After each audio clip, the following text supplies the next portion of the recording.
দর্শক, সিএসআর এর মুক্তবাক অনুষ্ঠানে আপনাদের সাথে আছি আমি মনজুর আল মতিন।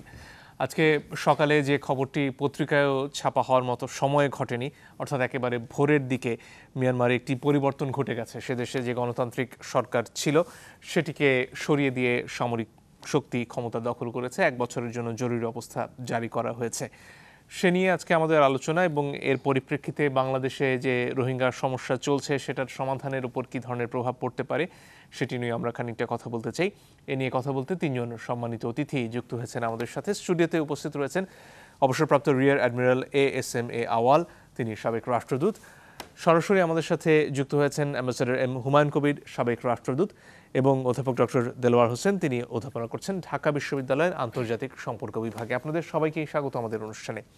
দর্শক, শুরুতেই যে পরিস্থিতির কথা এইমাত্র বলছিলাম সে নিয়ে একটা প্রতিবেদন দেখে নেব। মিয়ানমারের রাজধানী নেপিদোর পথে পথে এখন সেনা টহল, জনসাধারণের চলাচলে কড়াকড়ি, বিচ্ছিন্ন টেলিফোন ও ইন্টারনেট সেবা। সোমবার ভোররাতে গ্রেপ্তার হন স্টেট কাউন্সিলর অং সান সুচি। আটক হন মিয়ানমারের প্রেসিডেন্ট সহ ন্যাশনাল লীগ ফর ডেমোক্রেসি NLDর শীর্ষ নেতারা। অভিযোগ, নভেম্বরের নির্বাচনে ব্যাপক কারচুপির। রাজ্যে রাজ্যে স্থানীয় প্রশাসকদের বাড়ি থেকে তুলে নেয় সেনাবাহিনী। টিভিতে ঘোষণা দেয়া হয় 1 বছরের জরুরি অবস্থার। ভারপ্রাপ্ত রাষ্ট্রপতির দায়িত্ব নেন জেনারেল উ মিন্ট সোয়ে। রক্তপাতহীন এ অভ্যুত্থান ঠেকাতে জনগণকে রাজপথে নামার আহ্বান জানানো হয় সুচির দলের পক্ষ থেকে, যদিও তাতে খুব একটা সাড়া মেলেনি। উল্টো সেনা সরকারের সমর্থনে রাজপথে শোভাযাত্রা করছে উগ্র জাতীয়তাবাদীরা। অগণতান্ত্রিক পন্থায় ক্ষমতা দখলের নিন্দায় সরব জাতিসংঘ, যুক্তরাষ্ট্র, যুক্তরাজ্য, অস্ট্রেলিয়া সহ পশ্চিমা দেশগুলো। সুচি সহ রাজবন্দীদের মুক্তির দাবি জানিয়েছে জাপান। তবে মিয়ানমারের ভাগ্য নির্মাতা চীনের অবশ্য কৌশলী আহ্বান, বলছে সংবিধান সমুন্নত রাখার।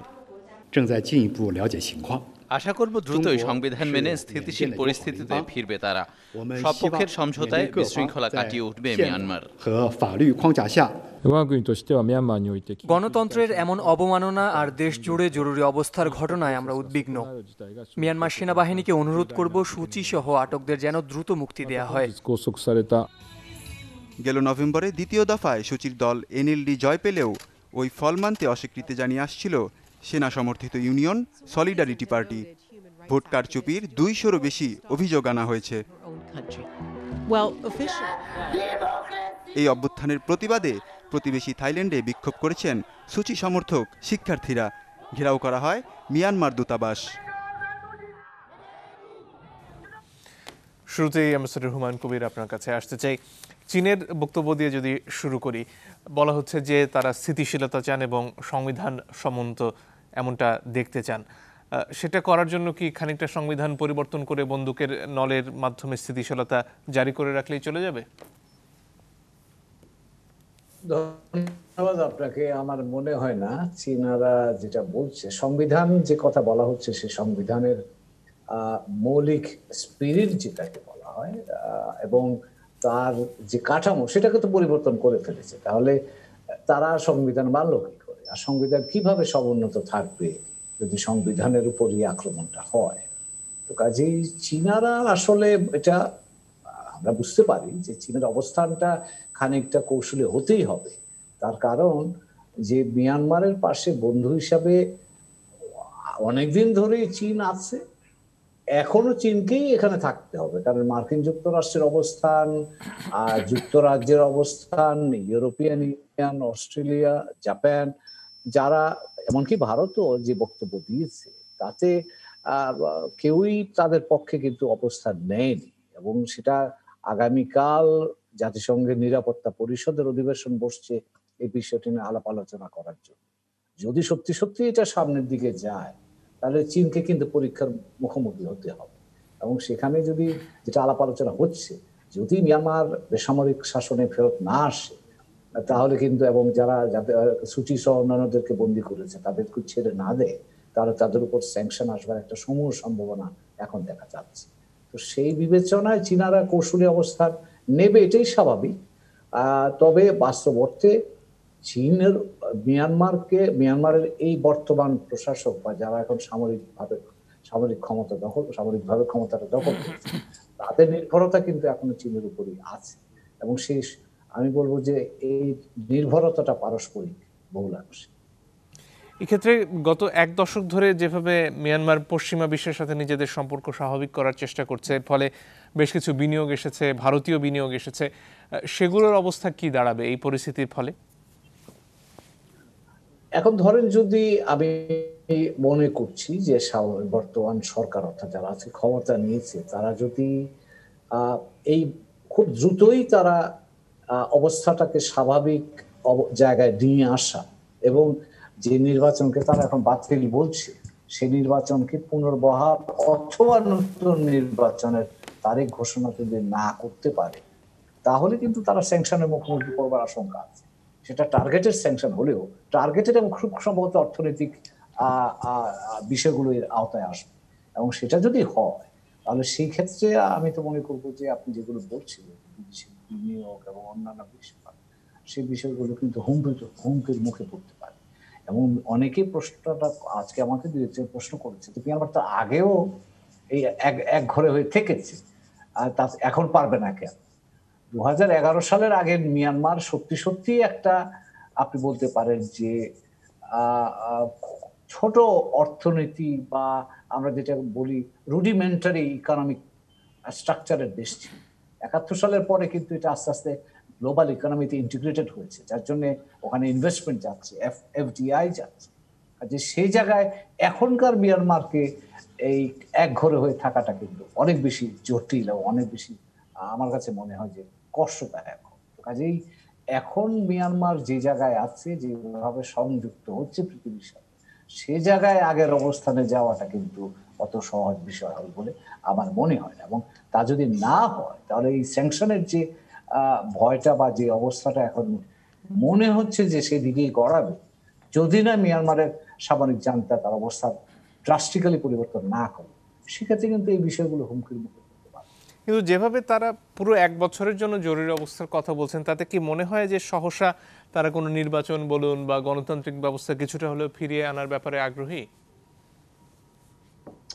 এখন বিষয়টা যেটা বলা যায় সেটা হচ্ছে যে তারা কিন্তু গত এক দশক ধরেই একটা সামনে মাউথপিস রেখে কাজ চালিয়ে যাচ্ছে, এবং দুটো বিষয় এখন তাদের জন্য শঙ্কার কারণ হয়েছে বলে আমার ধারণা।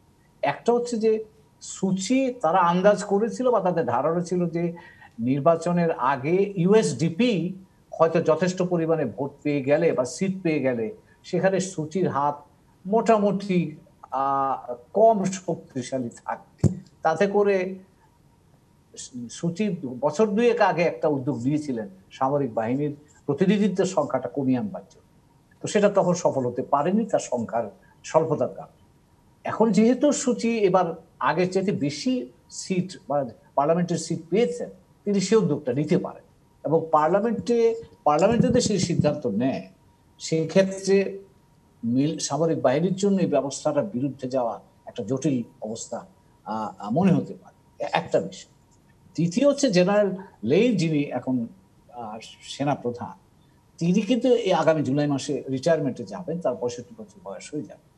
তো তার জন্য এখানে দুটো সংখ্যা তার একেবারে ব্যক্তিগত পর্যায়ে থেকে। একটা হচ্ছে যে তিনি ক্ষমতা থেকে গেলে তার যদি কোনো উচ্চাভিলাষ থেকে থাকে, আমি রাষ্ট্রপ্রধান হতে চাই বা এরকম কিছু, তাহলে সে সম্ভাবনাটা এখন থাকছে। দ্বিতীয় যেটা হবে সেটা হচ্ছে তিনি বেরিয়ে গেলে ইতিমধ্যে কিন্তু যুক্তরাষ্ট্র এবং যুক্তরাজ্য তার বিরুদ্ধে স্যাংশন দিয়ে রেখেছে। আইসিসির ইনভেস্টিগেশনের আওতায় তিনি এখন আছেন। যদি তার বিরুদ্ধে, রোহিঙ্গাদের বিরুদ্ধে যুদ্ধাপরাধের সত্যি সত্যি প্রমাণ করা যায়, সেক্ষেত্রে কিন্তু তিনি আইসিসির বিচারের মুখোমুখি হবেন। এবং তিনি যদি ক্ষমতায় না থাকেন, সেই ক্ষেত্রে মিয়ানমার সরকার তাকে কতটা সমর্থন করবেন সেটাও কিন্তু অনিশ্চিত। ধন্যবাদ। আমার ধারণা যে এই বিষয়গুলো কিন্তু হয়তোবা তার এই এখনকার যে উদ্যোগ আছে, সকালে যে নেতিবাচক উদ্যোগটা নিয়েছেন, সেটা নিতে বাধ্য হয়েছেন বা নেওয়ার জন্য সক্রিয় হয়েছেন। ধন্যবাদ। অ্যাডমিরাল আওয়াল, আপনার কাছে আসি। এখানে যেহেতু সেনাপ্রধানের ব্যক্তি স্বার্থের কথা সামনে চলে আসছে, তিনি অবসরে যাচ্ছেন এবং এরপরে তার রাষ্ট্রপতি হওয়ার বাসনা রয়েছে, সেটাও কারো অজানা নয়। তো এই অবস্থায় তার এই ধরনের একটা উদ্যোগের কারণে যদি গোটা মিয়ানমারের এখনকার যে একটা স্থিতাবস্থা সেটা ব্যাহত হয়, সেটা সামরিক বাহিনীর মধ্যে কি ধরনের প্রতিক্রিয়া তৈরি করবে? ধন্যবাদ। মায়ানমারে যে সমস্যাটা, এটা তো যা ঘটেছে, এটা আমি তো মনে করি এটা ইনএভিটেবল ছিল, ঘটারই কথা ছিল। বিশেষত যারা মেজর প্লেয়ার, এই আপনারা যদি খেয়াল করে থাকেন, ওই যখন গত সপ্তাহে এই ডামাডোল শুরু হয় যে কু হবে কি হবে না, মায়ানমার সেনাবাহিনী এটা ট্রানজিশন পার্লামেন্ট যে সেশন হবে এটাকে বাধা দেবে কিনা, এই সময়ে মায়ানমারের পশ্চিমা দূতাবাসগুলো, European Union, US, UK, New Zealand, Australia, 17টি দূতাবাস তারা বিবৃতি দেয়। তো সেখানে যে ইস্যুটা ছিল যে ট্রানজিশনটা এটা বাধা দেওয়া যাবে না এবং ডেমোক্রেটিক নর্ম করতে হবে। তো এই যে যে গণতন্ত্রের মোরাল যারা আর কি, তারা তো জানেন এই সমস্যাটা। সমস্যাটা নিহিত হচ্ছে মায়ানমার কনস্টিটিউশনে। এই কনস্টিটিউশন যেটা, সেটার প্রভিশনটা হচ্ছে it's a sort of one country to institution. একটা হলো আপনার elected government headed by the president, আরেকটা হলো আপনার Tatmadaw headed by the commander in chief. এবং তাদের যে অবস্থান, সেই যে কনস্টিটিউশন, তো সেটা শুরু হয়েছে 2003 থেকে। যে 7 স্টেপ সিস্টেম একটা টাটমোডো চালু করেছিল, যেটা দিয়ে যাতে করে টাটমোডোর যে তাদের যে ক্ষমতার অবস্থানটা সেটা থাকে। তা আমি যেটা বলবো, এটা ঠিক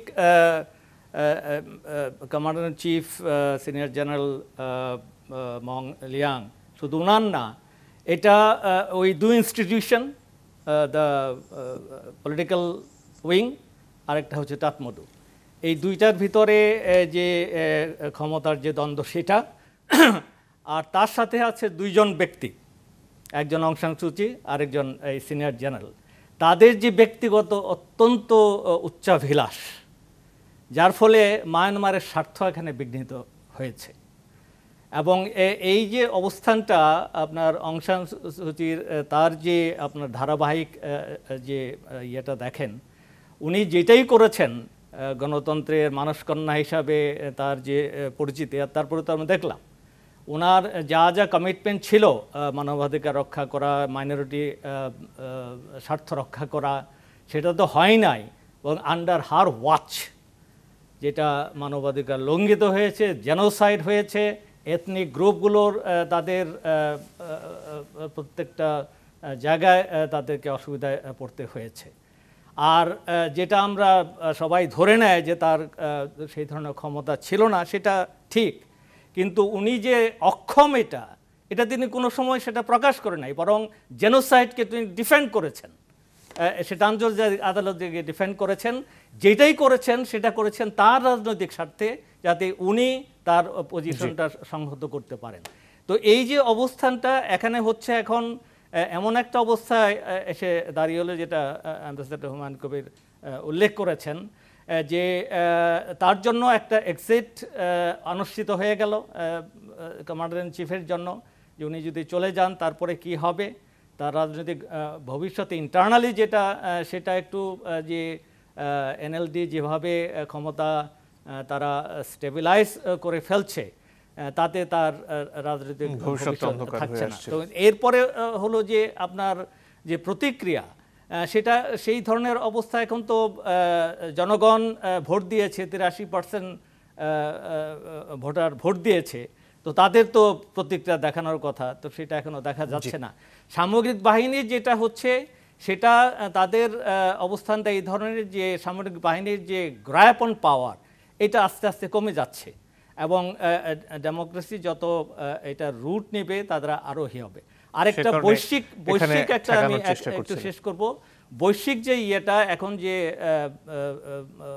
মার্কিন যুক্তরাষ্ট্রে ক্ষমতা পরিবর্তনের পরে বিশেষত এই যে জেনোসাইডের ব্যাপারে 2018-র একটা ইউএস হাউস অফ রিপ্রেজেন্টেটিভে যে একটা রেজলিউশন ছিল, সেটাতে জেনোসাইড তারা পাশ করেছিল একটা বিপুল ভোটে।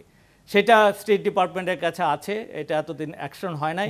এটা নতুন সেক্রেটারি অফ স্টেট ব্লিংকেন উনি বলেছেন he is going to review that.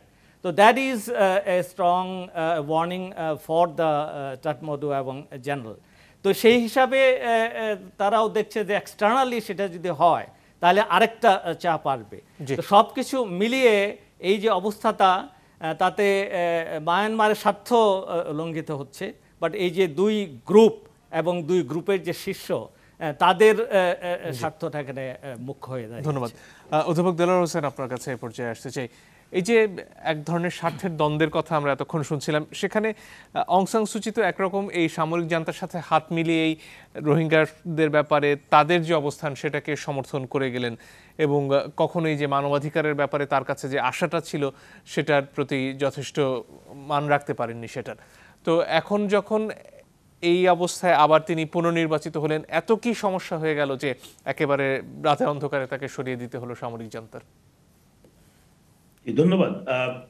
সমস্যাটি তো আসলে ইতিমধ্যে এসছে আপনাদের মানে আলোচনায়, যে একটি নির্বাচনে যখন আপনার সামরিক জান্তা বা সামরিক বাহিনী সমর্থিত যে দলটি ইউএসডিপি, ইউনিয়ন আপনার সলিডারিটি অ্যান্ড ডেভেলপমেন্ট পার্টি, এই দলটি যখন নির্বাচনে এক ধরনের সুনামির মতো পরাজয় বরণ করে, তখন কিন্তু সেটি সামরিক বাহিনীরই পরাজয়, সে তাতমাদুরই কিন্তু একটা বড় ধরনের পরাজয়। আপনার বলা হচ্ছিল যে টোটাল যে আসন যে পার্লামেন্টের তার 83% আপনার এনএলডি পেয়েছে এবং টোটাল ভোটের 80% পেয়েছে। তো এই যদি হয় একটা দলের একদিকে ভিক্টোরি আর আরেকটা অন্যদিকে আরেকটা দলের পরাজয়, আপনি চিন্তা করেন যে মিয়ানমারে শুধু ব্যক্তিগতভাবে যে জেনারেলদের যে সুবিধা অসুবিধাগুলো তো আছেই, কিন্তু একটা গোষ্ঠী হিসেবে মিয়ানমারের সামরিক বাহিনীর রীতিমতো একটা এক্সটিংশন, মানে তাদের বড় ধরনের ক্ষমতার বিপর্যয়ের মধ্যে তারা পড়ছিল। ফলে তারা কিন্তু এই ধরনের একটা ব্রিকম্যানশিপে তারা গিয়েছে, কারণ তাদের যে গত প্রায় 60 বছর ধরে তারা যে ধরনের সামরিক শক্তি মাধ্যমে মিয়ানমারের যে রাজনৈতিক সামাজিক সর্বক্ষেত্রে তাদের যে বিচরণ, এবং আমরা জানি যে সরাসরি যখন তারা শাসন করেছে 1962 থেকে 2011 পর্যন্ত, তখন কি অবস্থা ছিল তারপরেও আমরা জানি যে যেই সরকারকে তারা হটিয়েছে সেই ব্যবস্থাতেও কিন্তু তাদের যথেষ্ট আধিপত্য ছিল। তাদের এই কনস্টিটিউশনের 25% আসন সংরক্ষিত আছে, বিশেষ কিছু মন্ত্রণালয় তাদের হাতে আছে, পাশাপাশি তো গত 50-60 বছরের তাদের যে সামাজিক শক্তি সবকিছুই তাদের পক্ষে ছিল। তারপরেও কিন্তু ইলেকট্রাল ডিফিটটা তাদের ভবিষ্যতের জন্য একটা বড় ধরনের মানে একটা বার্তা তাদেরকে দিয়েছিল, যে বার্তা দিতে আসলে মিয়ানমারের জনগণ যে কতটা গণতন্ত্রের দিকে যেতে চায় বা কতটা তারা বেসামরিক শাসনকে পছন্দ করে, তার কিন্তু একটা প্রমাণ তারা পেয়েছে। এটা কিন্তু একটা রেফারেন্ডাম ছিল সামরিক বাহিনীর উপরে কিন্তু বলা যায়, কারণ যে দলটি ব্যাপকভাবে পরাজিত হয়েছে সেটি সামরিক বাহিনী সমর্থিত। ফলে আমার কাছে মনে হয় তাদের কিন্তু একদিকে রাজনৈতিক যে শক্তির যে লড়াই, সে লড়াইটিও শুরু হয়েছিল। তারা চাচ্ছিল যে নির্বাচনের ফলাফল বাতিল করা হোক অথবা ব্যাপকভাবে নির্বাচন নতুনভাবে করার জন্য। এবং আরেকটা জিনিস, আমরা গত 10 বছরে যখন মিয়ানমারের যে ডেভেলপমেন্ট হয়েছে, সেখানে কিন্তু মিয়ানমারের সামরিক বাহিনীর ব্যাপক একটা স্টেক আছে। আমরা সবাই বলি যে একটা পলিটিক্যাল ইকোনমি অফ তাতমাদ, যে এই যে এমন অনেকগুলো বিজনেস অর্গানাইজেশন আছে যেগুলো সম্পূর্ণভাবে মিয়ানমারের সামরিক বাহিনীর হাতে। ফলে এই যে সিভিলিয়ানদের কন্ট্রোলের ফলে কিন্তু স্বাভাবিকভাবেই তাদের যে একটা ব্যবসায়িক যে স্বার্থ, সেই স্বার্থটা কিন্তু এখানে বাধাগ্রস্ত হচ্ছে, তাদের পলিটিক্যাল ইন্টারেস্ট বাধাগ্রস্ত। ফলে একটা সর্বাত্মকভাবে কিন্তু তারা ক্ষমতা হারানোর মধ্যেই ছিল। এবং 2010-এ আপনার যে ইলেকশন হয়েছিল সেখানে এনএলডি পার্টিসিপেট করে নাই। 2015 সালে যখন পার্টিসিপেট করলো সেখানে মাত্র 56টি সিট পেয়েছিল ইউএসডিপি, সামরিক বাহিনী সমর্থিত। আর এবার মাত্র তারা 21টি সিট পেয়েছে। ফলে আপনি বুঝতে পারছেন যে এই ইলেকট্রাল ডিফিট থেকে তারা কোনোভাবেই তারা মেনে নিতে পারছে না, এবং পাশাপাশি এই ক্ষমতার লড়াইটি যেটি অনেকদিন ধরে চলে আসছে, আর মিয়ানমারের সামরিক যে কালচার সেটা আমরা জানি সেটি অনেক পুরনো। এইরকম একটি প্রেক্ষিতে তারা একটা বড় ধরনের ঝুঁকিপূর্ণ সিদ্ধান্ত তারা নিয়েছে, যেটাকে আমি যেটা বলছি যে এক ধরনের গ্যামলিং তারা করেছে। এখন তারা মিয়ানমারের ভেতরের যে অভ্যন্তরীণ চ্যালেঞ্জগুলো আছে এবং বহির্বিশ্বের যে চ্যালেঞ্জ যেগুলো মানে ইতিমধ্যে আমরা লক্ষ্য করছি, এবং মার্কিন যুক্তরাষ্ট্র বা পশ্চিমা দেশগুলোর এক ধরনের প্রতিক্রিয়া যেটি স্বাভাবিক একদিক থেকে অনুমেয়, কিন্তু অন্যদিকে আমরা জানি যে মিয়ানমার হয়তো অনেক বেশি আরো চীনের দিকে ঝুঁকে পড়বে, চীনের প্রতি নির্ভরশীলতা বেড়ে যাবে এবং চীনও সেটাকে সম্পূর্ণ ব্যবহার করবে। তো এখন আমার মনে হয় যে এইটি মিয়ানমারের যে দীর্ঘ সামরিক যে ইতিহাস বা তাদের যে কালচার, এবং গত দুটো নির্বাচনে সামরিক বাহিনীর যে ধরনের পরাজয় হয়েছে, এবং যেটা বিবিসি অনলাইনে বলছে যে এক ধরনের এম্বারাসমেন্ট, মানে সামরিক বাহিনী প্রতিক্রিয়া হিসেবে এটি ঘটছে বলে মনে করছেন? এম্বারাসমেন্ট শব্দটা খুবই মানে একটা আসলে বিরতির সময় হয়ে গেছে অধ্যাপক হোসেন, আপনার কাছে তাহলে ফিরে আসি আমরা একটা ছোট্ট বিরতি নিয়ে। দর্শক একটু পরে ফিরছি, সঙ্গে থাকবেন আশা করি।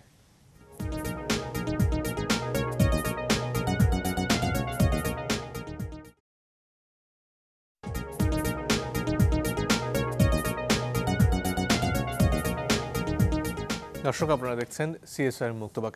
আমরা ছিলাম অধ্যাপক দেলোয়ার হোসেনের কাছে, আপনার কাছে ফিরে আসব। আপনি বোধহয় এরপরে কি কি হতে পারে সেটা নিয়ে একটু আলোকপাত করছিলেন। এর পাশাপাশি যেটা জানতে চাইবো যে বাংলাদেশে স্বাভাবিকভাবে এক ধরনের আশঙ্কা কাজ করছে যে রাখাইনে আসলে এরপরে কি অবস্থা হবে, রোহিঙ্গাদের ভবিষ্যৎটা কি হবে, সেটা নিয়ে আপনার ভাবনাটাও জানতে চাই। জি, ধন্যবাদ আপনাকে আবারও। না, নিঃসন্দেহে আপনার একটা হচ্ছে যে এই মুহূর্তে মানে এই যে সামরিক অভ্যুত্থানটি হলো, এবং এই সামরিক যে নেতৃত্ব তারা অবশ্যই তারা 1 বছরের জন্য একটা ইমার্জেন্সি ঘোষণা করেছে, কিন্তু তারা কিন্তু প্রতি মুহূর্তেই এক ধরনের চাপের মধ্যে আছে, এবং সেই চাপটি একদিকে ভেতরের চাপও আছে, কারণ একটা বড় ধরনের মোরাল সংকট তো আছে, কারণ যে নির্বাচনটিকে তারা মানে এটাকে ব্যাপক ফ্রড নির্বাচন বলছে, সেটি কিন্তু তাদের অধীনেই হয়েছে, কারণ তারাই কিন্তু সেই সরকারের একটি গুরুত্বপূর্ণ অংশ।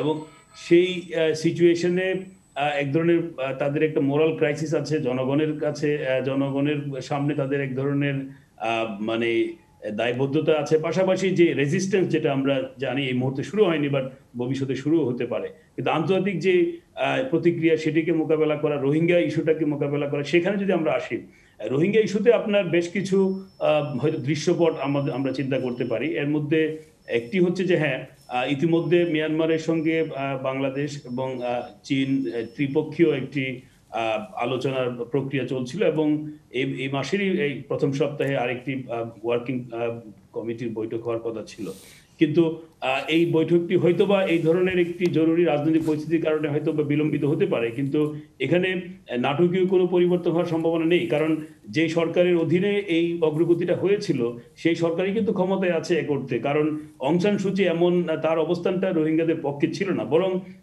একজন সিভিলিয়ান লিডার হিসেবে তার অবস্থানটা বরং রোহিঙ্গাদের অনেক বেশি নেতিবাচক ছিল। ফলে সামরিক বাহিনীর তাদের এই যেই সমঝোতাটা হয়েছে চীনের মাধ্যমে, আর যেহেতু চীনের উপরে মিয়ানমারের নির্ভরশীলতা বৃদ্ধি পাবে, সেই কারণে হয়তো এই প্রক্রিয়াগুলো কিছুটা সময়ের অ্যাডজাস্টমেন্ট হলেও এগুলো হতে পারে। তারপরে আমি মনে করি যে এর মাধ্যমে নিঃসন্দেহে মিয়ানমার রোহিঙ্গা সমস্যার তেমন কোনো সমাধান করবে না, অথবা প্রত্যাবাসন প্রক্রিয়াটি খুব যে অনেক দূর যাবে সেটি সম্ভব না।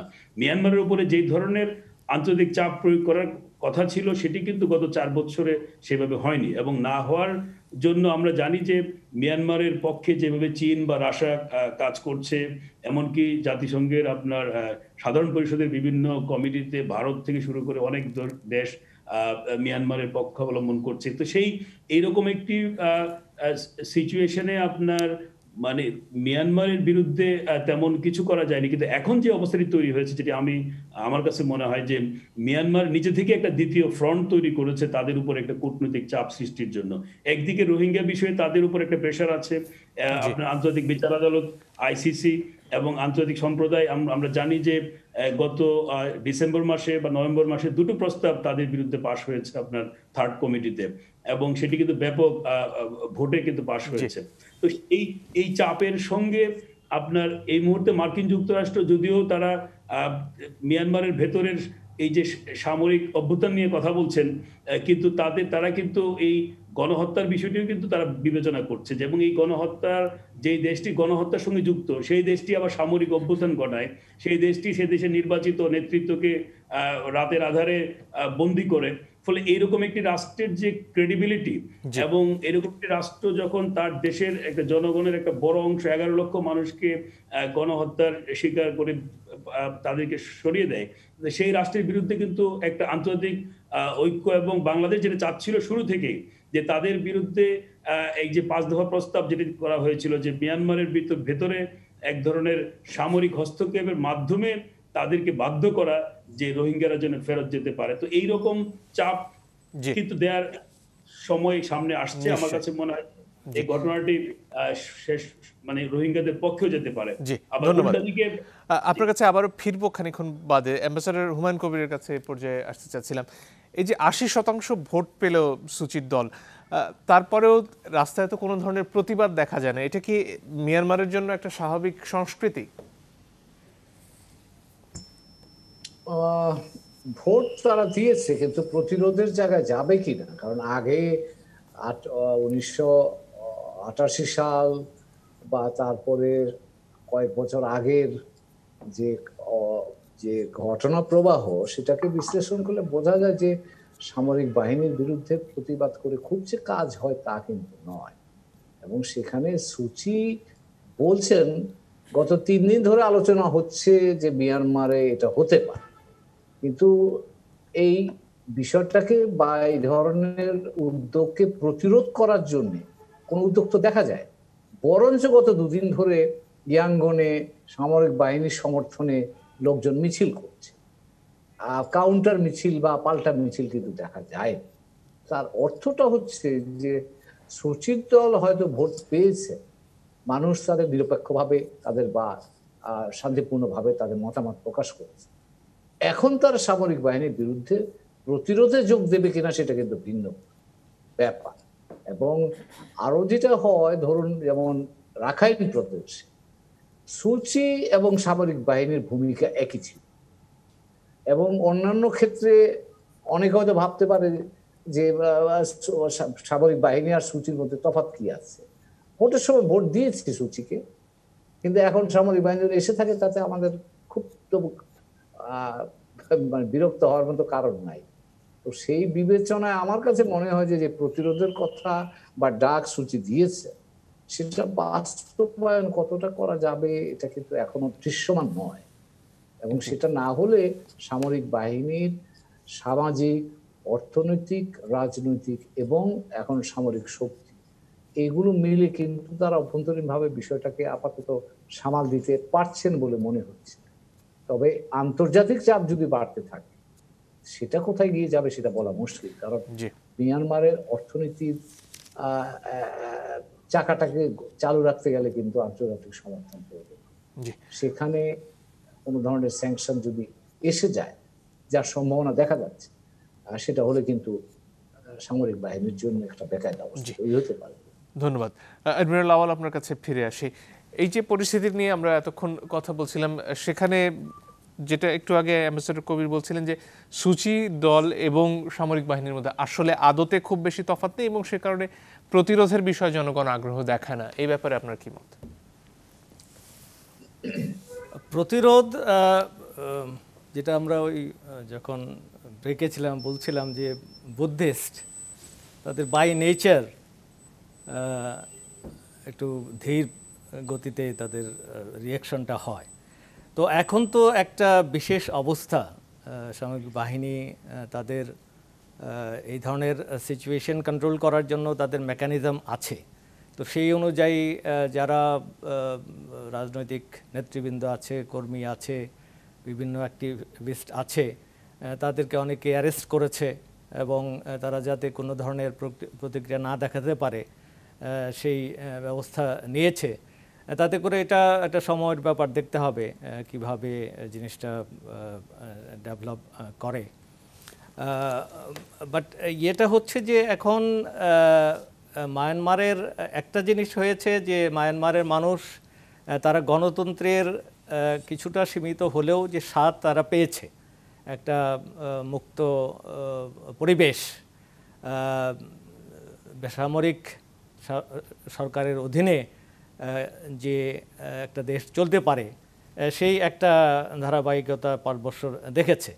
দেশের অর্থনৈতিক কর্মকাণ্ড বেড়েছে, এটার উন্নতি হয়েছে, যার ফলে বিভিন্ন কাজের এন্টারপ্রেনিয়রশিপ এবং বিভিন্ন ধরনের অর্থনৈতিক সুযোগ এগুলো সৃষ্টি হয়েছে। তো এগুলো জনগণের জন্য একটা ইয়ে হবে। এখন যেটা হচ্ছে, যদি অর্থনৈতিক সংকুচিত হয় আর এই কোভিড-19 এর যে একটা পরিস্থিতি আছে, এটাকে ম্যানেজ করা, এরপরে যদি স্যাংশনের ব্যাপারটা দেখতে হবে কীভাবে সেটা হয়, কীভাবে আসে। তো যখন এই চাপগুলো আসবে তখন আপনার রিয়াকশনটা পরিস্ফুট হবে। আরেকটা বিরতির আসলে সময় হয়ে গেছে, একটু পরেই আবারও ফিরে আসছি। দর্শক সঙ্গে থাকবেন আশা করি।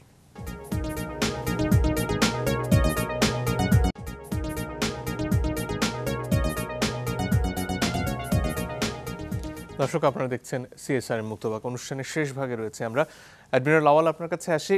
বাংলাদেশ একটা বিবৃতি দিয়েছে এরই মধ্যে তাদের অবস্থান জানিয়ে। বাংলাদেশে আসলে সামনে কি করণীয়?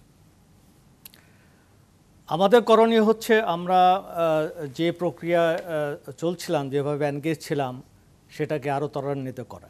কারণ আমাদের জন্য এটার কোনো চেঞ্জ আমি দেখতে পাচ্ছি না, বা চেঞ্জ হওয়া উচিত না। কারণ মায়ানমারের সাথে আমাদের এনগেজ করতে হবে।